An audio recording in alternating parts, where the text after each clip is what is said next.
Nevroz'u özgürleştirmek için çok ağır bedeller ödediler.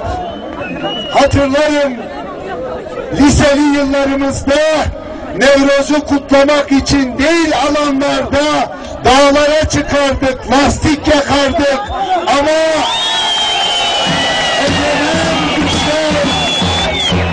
egemen güçler dağlara da saldırırlardı. Ama bugün alanlardayız. Bugün alanlardayız. Bugün Nevroz'u özgürleştiren herkesin önünde saygıyla eğiliyorum. Onların anısı önünde saygıyla eğiliyorum. Bedenlerini önüne yatıranlar 1992'de Nusaybin'de kimileri çıktı, Diyarbakır'ın surlarında bedenlerini ateşe verdiler. Nevroz öyle özgürleşti. Çünkü dünyanın dört bir yanında özgürlükler tepside sunulmaz, ağır bedeller ödenmeden hiçbir halk özgür olmaz. Bu bizim tercihimiz değildi. Dağıtınca kabulümüzdü.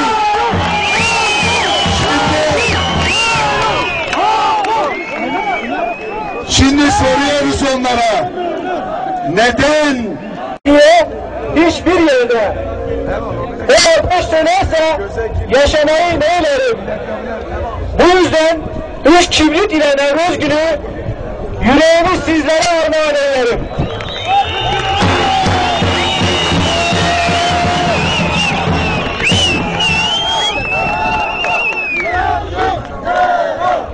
Evet arkadaşlar, şimdi de konuşmasını yapmak üzere Demokratik Toplum Partisi İl Başkanı Sayın Murat Öztürk'ü mikrofona davet ediyoruz.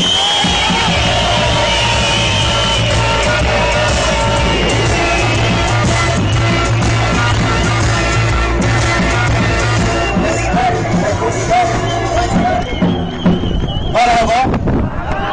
Takvimin Salmanatı, Avrupa Ragiçki, Neozgün ve Tavalı Serkan Tilvazı.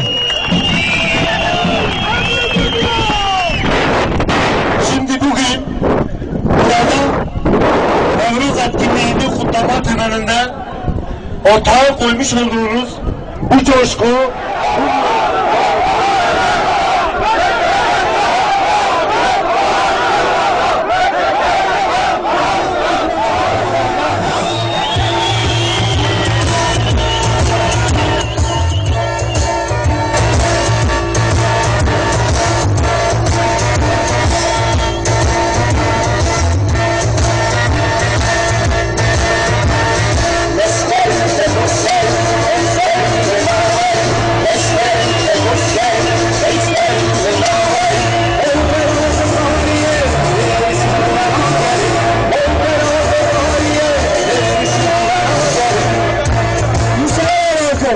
Şimdi